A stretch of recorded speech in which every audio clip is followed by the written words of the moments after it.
Hello and very warm welcome to Amish Shakil 5858. I am Amish Shakil. Following are the news headlines which have been reported by American, European, Asian, Canadian, African, and Australian news channels and AFP, AP, Reuters, news agencies. So now please let's watch the news headlines.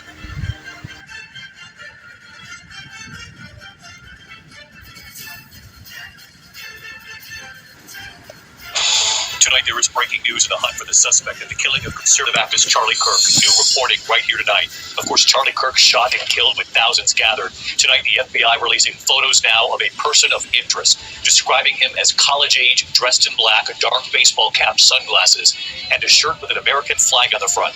Tonight, what investigators have been able to do, piecing together some of this timeline. When the suspect arrived on campus, how many minutes later before firing his weapon, where he escaped on that roof. Tonight, the video appearing to show a person on the roof immediately following the shooting.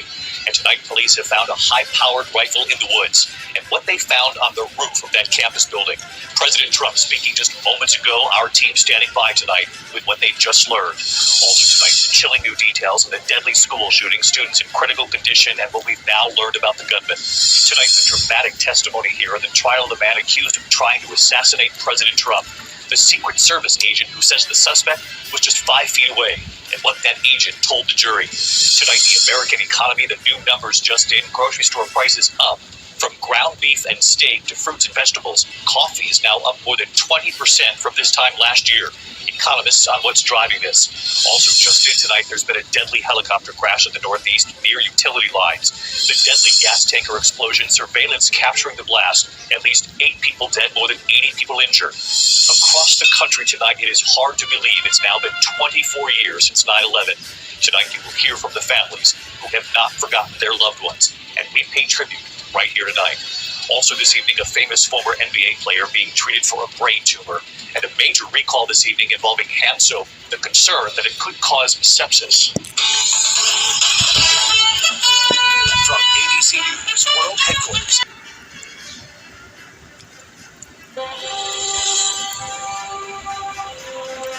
We're going to end today's show by paying tribute to Charlie, letting him tell his story in his own words. Charlie's story had many chapters, shaped by faith and his belief in Christian values, and those values were something he often discussed. The Declaration only refers to God 4 times in the Constitution. It doesn't refer to God at all, and it only articulates the structure of government. Is common law Christian in nature, or is it not? Remember that we were a collection of states and colonies, and you need to read the state constitutions before anything else. In almost every single one of the original state constitutions, Pennsylvania included, they had, I profess Lord and Jesus Christ as my Lord and Savior in the original state constitutions. Common law is an outgrowth of the scriptures. So let's go to 3 principles of common law: due process and jury of your peers, wrapped into the ultimate biblical principle that you shall not favor justice if you are rich or poor, which is the idea of blind justice. We get that in the West, which is incorporated also in the New Testament ideal. Neither slave nor Greek nor Jew, you're all one in Jesus Christ, which we get the idea of human equality. These are all biblical ideas. They're not Enlightenment ideas, which is they kind of get conflated at the time. But more importantly than that, they say that God was only mentioned 4 times in the Declaration of Independence. Well, that's a big deal. From faith to family, a couple of months ago on Fox and Friends Weekend, he talked about the tough love he and his wife sometimes needed to dish out. Charlie, how old are the kids? About to be 3 and 1 years old. Okay. So we're right in the thick of it. For our daughter, she sometimes screams for a screen. No, actually, you don't get the screen. And shout out to my wife. She's so good at this. Oh, you don't want to eat dinner? Fine. You'll have breakfast and you'll have something next morning. Protecting the family unit was also something Charlie believed was a top priority for America. How are you? What a beautiful kid that is. Thank you What a gift so from God. much. Yeah. She truly is. She is the biggest blessing. Something that kind of has me like on the fence of whether or not I go kind of like full blown more like conservative or moderate is just seeing how like welfare has like really like destroyed like the family unit. I see that, we're starting to save a lot of money. Do you think that some of that money should go back to maybe like reforming the way that welfare is done to help poor families who do want to kind of pursue that American dream? same. Great question. The number one objective of any social welfare program should be how do we keep the family together and put dads back in the family. That is the number one priority. Every number gets better for every community if dads are around. Every number gets worse when dads are not around. Unfortunately, in the black community, dads are the most absent of any community. About 2/3 of all black youth will be raised without a stable father around. And I know it's crazy, right? To have a father figure is a silent way of forming a child to be a mature citizen. And unfortunately, as we've removed dads from families, government has come in and has taken the place. Charlie brought that same passion to his belief in the future of young conservatives.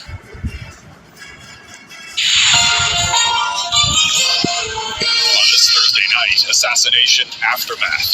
The manhunt for the suspect who killed right-wing activist Charlie Kirk and America's deepening political divide. The radical left have compared wonderful Americans like Charlie to Nazis. Nation building. And it's time to get on with it. From supply lines to pipelines, the major infrastructure projects getting fast-tracked by the feds. Plus, a deadly crash into an Ontario daycare. The charges laid against a 70-year-old man. And Quebec cowboys. Why thousands are saddling up in this small town in the east to celebrate the Wild West. Global National with Donna Friesen. Reporting tonight, Jeff Semple. Good evening and thank you for joining us. A massive manhunt is underway in the United States tonight for the suspect who killed conservative activist Charlie Kirk. The 31-year-old father was a close ally of U.S. President Trump and a leading figure in the MAGA movement. The FBI has just released images of someone they're calling a person of interest in the case. Take a look at these two grainy pictures showing a man wearing a baseball cap, sunglasses, and a black shirt that appears to feature an image of the American flag. Investigators also recovered a high-powered rifle, which they believe is the murder weapon. Kirk was killed by a single gunshot yesterday during a crowded speaking event at a Utah university. Jackson Prosco has the latest on the shooting and the suspect.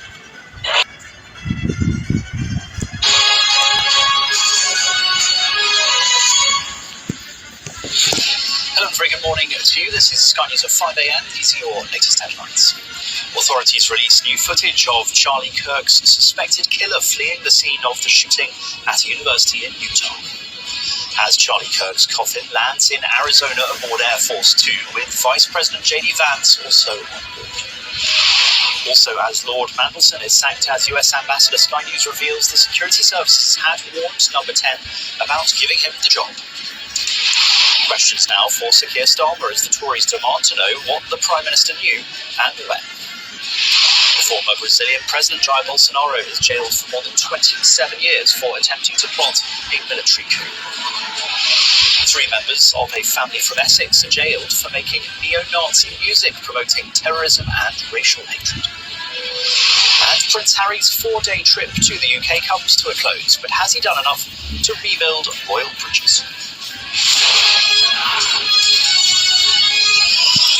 Hello and very good morning to you. Thanks for joining us here on Sky News. We begin this hour with a new video and pictures released by the FBI this morning in the search for the killer of Charlie Kirk. These pictures show the alleged killer jumping off the roof of a building on the campus where 31-year-old influencer was killed. Investigators say they found a rifle ditched by the college-aged assassin in nearby woods, but have not yet discussed a possible motive. Well, authorities in Utah have also released a number of new images on your screen now of the person of interest that they are seeking. A $100,000 reward has been offered for information leading to the killer's arrest. Well, also this morning, Charlie Kirk's body landed on Air Force Two in Arizona, where his Turning Point USA organization was based. Vice President and close friend J.D. Vance was also on board. The killing has focused attention on the escalating threat of political violence in the United States, as our US correspondent David Blevins now reports. A brutal killing in a nation torn. The shooting of Charlie Kirk exposing the fragile state of American democracy. Take a look at what happened. No one is immune to the threat. US President Donald Trump survived. The People's Channel, Britain's news channel. In the GB newsroom, we bring you the news as it happens. With our team of dedicated journalists across the UK, we're ready to keep you up to date with what's happening every half an hour, every single day. Bulletin is here on GB News, the People's Channel. Britain's news channel. I'm Bev Turner. Thank you for joining us on GB News, the People's Channel, Britain's news channel.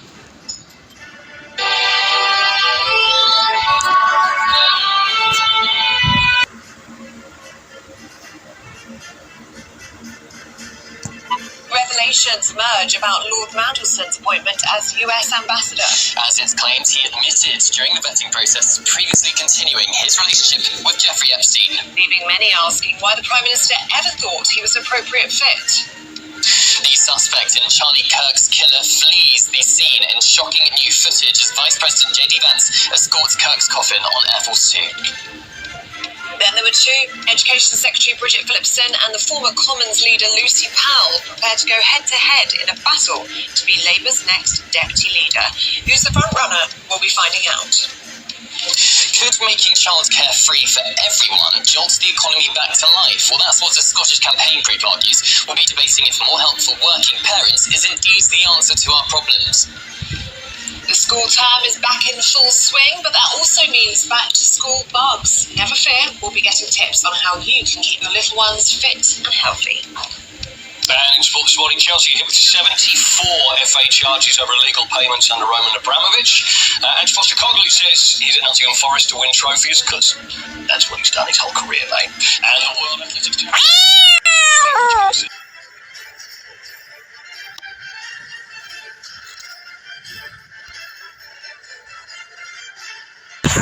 frontsport.com. Welcome back. You're watching Daybreak here on France 24. Our headlines this hour. Celebrations and protest in Brazil as former President Jair Bolsonaro was sentenced to 27 years in prison for attempting a coup. Bolsonaro is appealing the verdict and has the support of the Trump administration, which has decried a politically motivated witch hunt. The manhunt continues in the U.S. for the killer of conservative activist Charlie Kirk. His shooting, just the latest act of political violence in the U.S., has ignited a wave of fury on the far right. And just days after Russian drones struck Polish territory, Russia and Belarus are due to begin joint military exercises this Friday. NATO allies are watching closely, and Poland has shut its border. We'll have more from our Brussels correspondent, Dave Keating.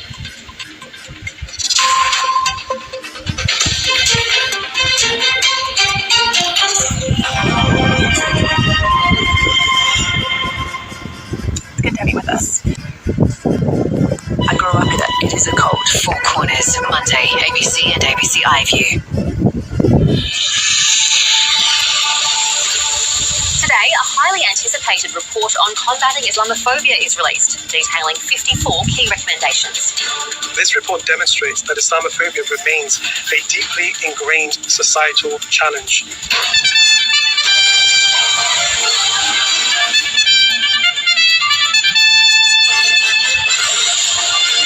Australia's biggest gas project gets final government approval to extend operations until 2070. US authorities release new footage of the suspected gunman who killed right-wing influencer Charlie Kirk. And footy fans gear up for a massive weekend of AFL and NRL finals.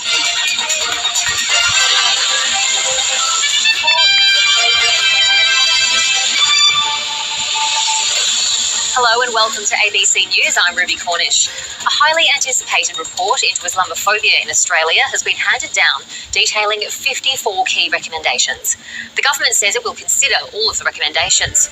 Political reporter Samantha Dick joins us from Parliament House in Canberra. Samantha, can you take us through the recommendations that the Special Envoy made? Well, the Special Envoy to combat Islamophobia, Mr. Aftab Malik, made 54 recommendations to multiple levels of government to address what he says is the increasing rise of Islamophobia in Australia. He described reports of increasing instances of mosques being vandalised and Muslim women being targeted for wearing headscarves. He also referenced the Cronulla riots and also the 2019 Christchurch massacre to demonstrate how big this social problem is in Australia. Here's what Mr. Malik had to say earlier. The reality is that Islamophobia in Australia has been persistent, at times ignored and other times denied, but never fully addressed. We have seen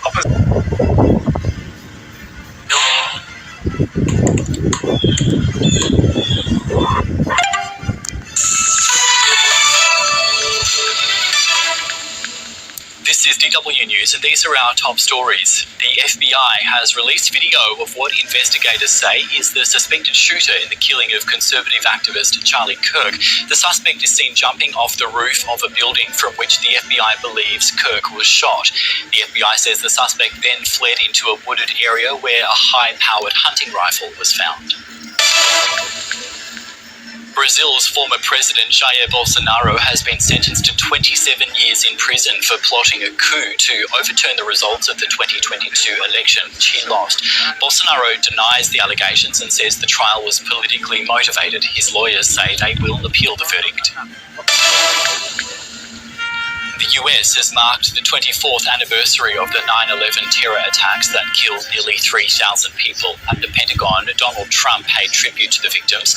On September 11, 2001, Islamist terrorists flew 2 hijacked planes into New York's World Trade Center and a third into the Pentagon. A fourth crashed into a field in Pennsylvania. This is DW News from Berlin. There's more news on our website, dw.com.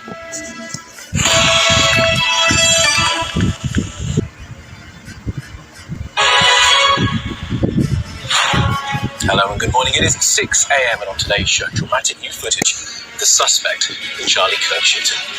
The Prime Minister is on the ropes over the Mandelson case with his political judgment in question. Plus, the Premier League is back this weekend. We'll hear from Ange Postecoglou as he gets ready for his first game in charge of Nottingham Forest. It is Friday, the 12th of September. The FBI has released new pictures of the man suspected of shooting dead the US political activist Charlie Kirk. Why did he ignore the warnings? Pressure grows on the Prime Minister over the case of Lord Mandelson and his relationship with convicted paedophile Jeffrey Epstein. Different sides of the fence. The people who took part in a protest outside a migrant hotel come face to face with asylum seekers who were inside. On my part today, I feel content. I'm in Iran, having an amazing time. Separated, living in cells with 50 others, the son of the British couple held in Iran speak to Sky News about their life in prison. Other Britons who've been held in Iran, held for years. This could be just the start of it. Are you prepared for that? There's no getting away from that. It's one of the hardest things to have to think about and deal with. And in sport, Andrea Nana's spell at Manchester United is over. The goalkeeper joins Turkish club Trabzonspor on loan for the rest of the season.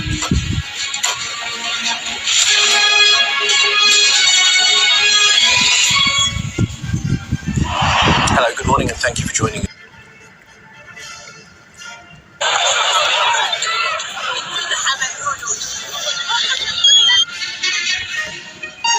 Africa News.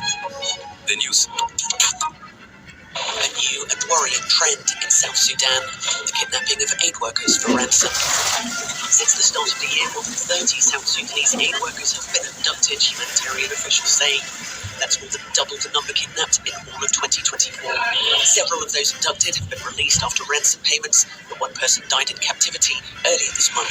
The UN has long designated South Sudan one of the most dangerous places for humanitarian workers, but the surge in kidnaps for ransom could make humanitarian work impossible in a country facing one of the world's most severe humanitarian crises. In July, the medical charity Médecins Sans Frontières suspended operations in 2 South Sudanese counties after one of its staff members was taken at gunpoint. Fighting between the National Army and opposition factions has surged this year, marking some of the worst violence since the 2018 peace deal that ended the civil war and formed a fragile unity government. At least 72 Palestinians have been killed and 356 injured in Israeli attacks in the past 24 hours, according to Gaza health officials. The famine has now caused a total of 7 deaths in the past day. 7 victims were also killed by the Israeli army while waiting for food near distribution points run by the army and overseen by the US company GHF. Israel intensifies its operations on Gaza City, targeting Hamas infrastructure as Palestinians continue to leave Gaza City, struggling to transport their belongings after facing another Israeli evacuation order. Many, however, refuse to leave due to the lack of funds and shelter in the south. Israel released footage claiming to show troops moving in the Gaza Strip. The military said in a press release that its troops had completed their operations in Khan Yunis and they have dismantled tunnel routes. Israel launched another round of heavy airstrikes on Yemen Wednesday, killing dozens just days after Houthis carried out a drone attack that struck an Israeli airport. Most of those killed were in Sana'a, the capital, where a military headquarters and a fuel station were hit, the health ministry said. Al Masira, a local satellite news channel, said one of the strikes hit a building housing the military in central Sana'a. Neighboring houses were also damaged, the channel reported. Yemen's Houthi rulers have fired missiles and drones at Israel in what they say is a solidarity campaign with Palestinians in Gaza. Until this year, the Houthis had enforced a naval blockade in the Red Sea, striking commercial shipping bound for Israel. On Sunday, a Yemeni drone hit an airport in southern Israel.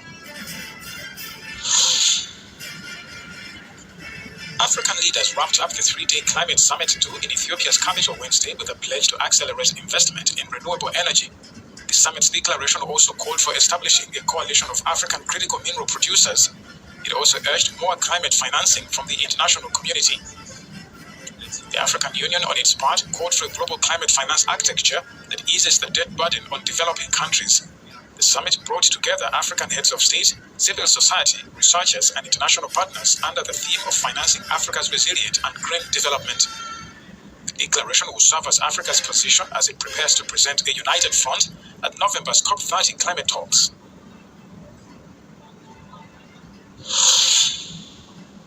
Human activity responsible for climate change has led to more than 50 heat waves since the year 2000, researchers say. According to a new study published in the journal Nature, just over a quarter of all heat waves in the last 25 years would have been virtually impossible without human-caused climate change. So we looked at the range of heat waves that happened recently, and we looked at how much more probable they were made because of those emissions of the carbon nature. And what we find is that for many events, they were made clearly much more probable. 55 of the 213 heat waves were 10,000 times more likely to occur. The scientists also found that emissions from 180 major cement, oil and gas producers contributed significantly to all the heat waves. We find that even individual contributions are often sufficient to make some of those heat waves definitely much more probable. The polluters identified include publicly traded and state-owned companies, as well as a few countries where fossil fuel production data was available at the national level. The findings could have ramifications for lawsuits brought against major polluters, undercutting the argument that no single contributor can be considered responsible for the effects of pollution.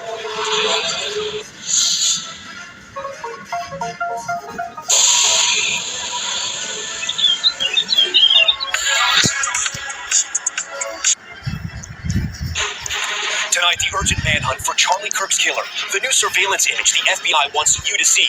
Do you know this man? Police believe he's a person of interest in the shocking political assassination. The high-powered rifle they found and the footprint they're using to hunt down the killer, they say fired from about 200 yards away, then jumped off a roof and fled into a nearby neighborhood. This video showing a person in that same elevated location.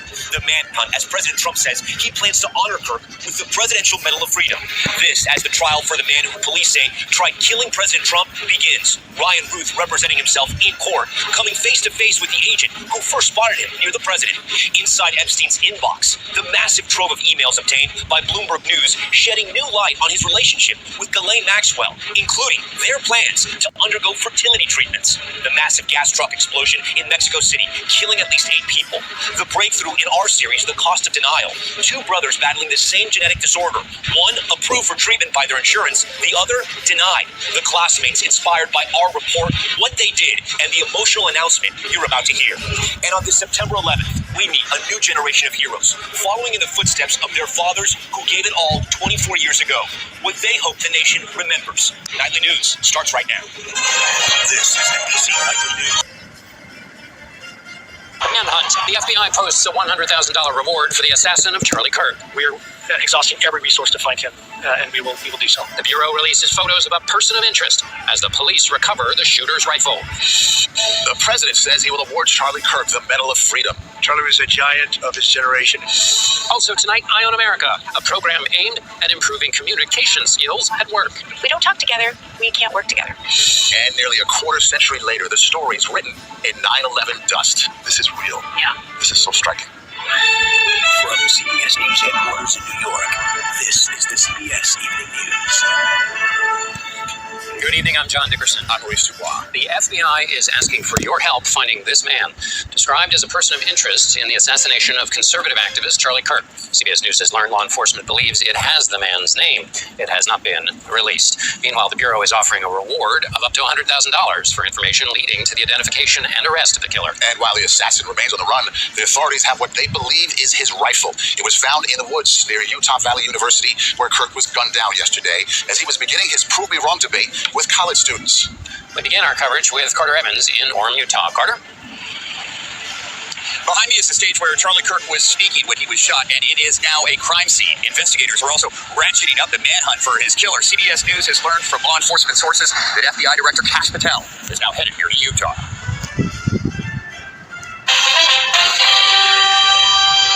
Good evening, I'm Jeff Bennett. And I'm Amna Nawaz. On the NewsHour tonight, authorities work to piece together the killing of conservative activist Charlie Kirk. We examined the shooting during a time of heightened political violence. Brazil's former president Jair Bolsonaro is convicted of an attempted coup following his election loss. Former Homeland Security Secretary Jay Johnson and a task force of legal experts issue an urgent call to protect democracy in the U.S. Much of America is drowning in conspiracy theories, extremist views, and there are a number of elected officials, politicians, that pander to those views.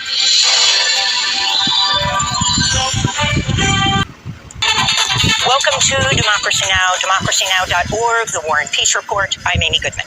A manhunt is underway for the shooter who killed the conservative activist Charlie Kirk at Utah Valley University on Wednesday. Kirk founded the conservative youth organization Turning Point USA when he was just 18 years old and played a crucial role in President Trump's 2024 victory. Kirk was speaking outside, taking questions from the crowd when he was killed by a single shot fired from a nearby rooftop on campus. Utah Governor Spencer Cox said, quote, "I want to be very clear that this is a political assassination," unquote. Here's Scott Robbins, who witnessed the shooting.